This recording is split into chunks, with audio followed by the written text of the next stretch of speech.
Janata Dal United दो धड़े में बटा हुआ है। दोनों दल में शक्ति प्रदर्शन चल रहा है। जो आजमाइश का आलम यह है कि आरसीपी सिंह जब पटना आते हैं तो अपनी ताकत का एहसास कराते हैं, तो उनकी ताकत के एहसास जनता दल यूनाइटेड में साफ दिखता है।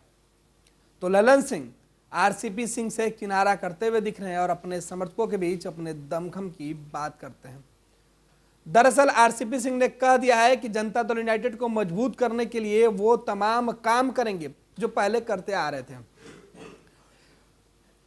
केंद्र में मंत्री बनने के बाद आरसीपी सिंह का बिहार संगठन पे पकड़ कमजोर क्या हुई कि ललन सिंह ने कई फरमान जारी कर दिए। हालांकि आरसीपी सिंह ने अब कहा है कि जनता दल यूनाइटेड की सदस्यता अभियान की शुरुआत करनी है। इसी बात पर जेडीयू के अंदर दो चेहरे आरसीपी और ललन के बीच ठन गई है। ललन सिंह ने साफ कर दिया कि जनता दल यूनाइटेड में सदस्यता अभियान की शुरुआत कब करनी है, इसका फैसला उन्हें लेना है।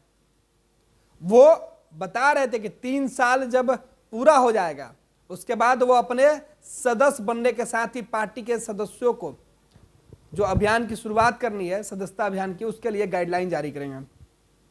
अब इसी बात को लेकर जनता दल यूनाइटेड के अंदर रार छिड़ी हुई है। भले ही पर्दे के पीछे जो खेल चल रहा है उस खेल ने बिहार की सियासत को गरमा दिया है और नीतीश के माथे पर पसीना ला दिया है, क्योंकि आरसीपी सिंह जनता दल यूनाइटेड के मतलब समझाते फिरते हैं और कहते हैं कि जनता दल यूनाइटेड के मतलब केवल और केवल नीतीश कुमार, बाकी नेता यूं ही है। तो ललन सिंह गंभीरता से इस बातों को सुनते हैं और पलटवार करते हैं। अब जेडीयू के अंदर सदस्यता अभियान के मामले पर बयान देकर आरसीपी सिंह भले ही जेडीयू में क्रेडिट लेने के लिए आगे बढ़े हो, लेकिन जेडीयू के राष्ट्रीय अध्यक्ष ललन सिंह ने दो टूक शब्दों में कह दिया है, राष्ट्रीय अध्यक्ष ही सदस्यता अभियान की शुरुआत करता है और अक्टूबर महीने में इस अभियान की शुरुआत की जाएगी। जेडीयू के राष्ट्रीय अध्यक्ष ललन सिंह ने कहा है, सदस्यता अभियान की एक प्रक्रिया होती है, पहले रसीद छपती है और उसके बाद हर स्तर पर अभियान शुरू होता है। राष्ट्रीय अध्यक्ष के हस्ताक्षर से ही सदस्यता अभियान की शुरुआत होती है। ललन सिंह ने कहा कि अक्टूबर महीने में पार्टी इसकी शुरुआत करेगी।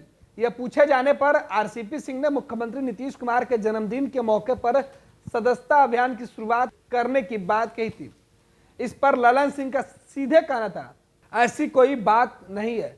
साल 2005 में हमारी पार्टी की सरकार बनी और उस समय से ही ऐसी कोई परंपरा नहीं रही है। मुख्यमंत्री नीतीश कुमार हमारे नेता है, लेकिन उनके बारे में किसने क्या कहा उसका जवाब वही व्यक्ति विस्तार से दे सकता है। जनता दल यूनाइटेड की तरफ से 2019 में 3 साल के लिए सदस्य बनाए जाते हैं।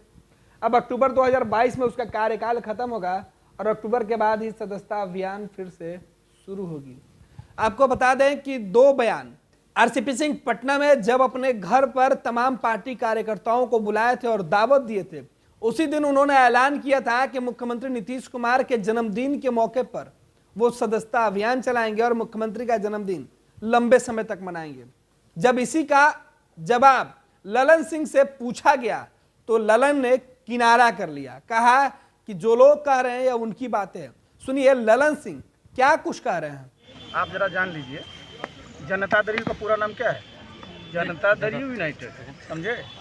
और इसके नेता कौन है? आदरणीय नीतीश कुमार। बाकी सब लोग हम लोग हैं, कोई मंत्री है, कोई सांसद है, कोई अध्यक्ष होता है, लेकिन नेता एक है नीतीश कुमार, समझे ना? देखिए उन्होंने क्या कहा इसके बारे में वो जवाब बता सकते हैं विस्तार से, हम उसके लिए सक्षम व्यक्ति नहीं है।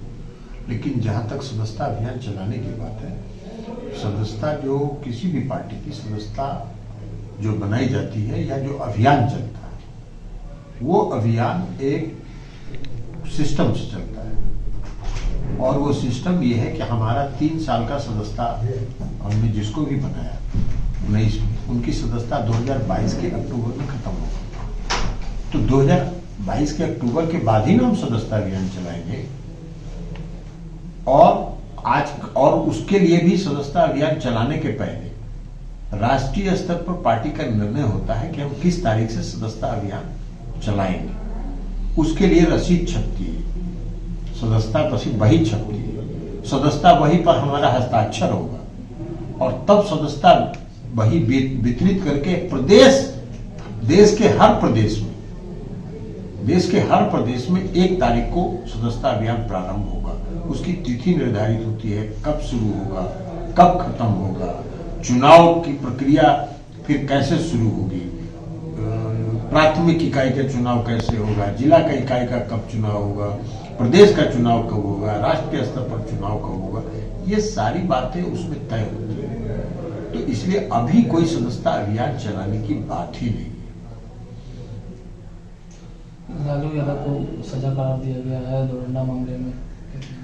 देखिए, लालू जी को का तो मुकदमा है, चल रहा है और ये न्यायिक प्रक्रिया है और न्यायिक प्रक्रिया के तहत न्यायालय में मुकदमा चला। लालू जी और उनकी पार्टी की तरफ से आरोप ये लगाया जाता था कि उनको जबरन फंसा दिया गया। अब जबरन फंसा दिया गया तो ये तो तब तक हो सकता था जब तक कि उनको कोर्ट से सजा नहीं होती। अब उनको कोर्ट से जो न्यायिक समीक्षा में और न्यायिक प्रक्रिया के तहत जब उनके ऊपर दोष आरोपित साबित हो गया तो दोष साबित होने के बाद फिर ये बात तो खत्म हो गई कि कोई उनको फंसा है। अब बाकी कानूनी प्रक्रिया है, कानूनी प्रक्रिया के तहत तो काम। कल मुख्यमंत्री नीतीश कुमार के खिलाफ चिराग पासवान है, वो बिहार बचाओ राजभवन मार्च निकाले थे। उन्होंने कहा कि मुख्यमंत्री हर आदमी की बात पर प्रतिक्रिया नहीं दी जाती है।